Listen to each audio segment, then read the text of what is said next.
Mga lalaking na link kay Ashley Ortega. Inamin ni Ashley Ortega na si Juancho Trevino ang kanyang first love at first boyfriend. Nagkasama sila Juancho at Ashley noon sa mga proyekto. Nakarelasyon naman ni Ashley ang Lucena City Mayor na si Mark Alcala at naghiwalay sila noong 2022. Sinabi niya na ang dahilan ng kanilang paghihiwalay ay ang kakulangan sa komunikasyon at koneksyon.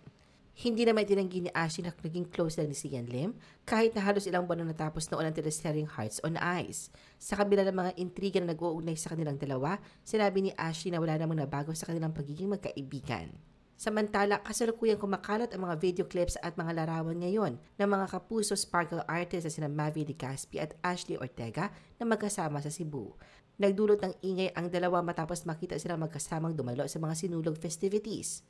Kasama sa mga post ang solo shot ni Ashley at isang group photo kung saan nakapalibot ang kanyang mga braso sa mga balikat ni Mavi.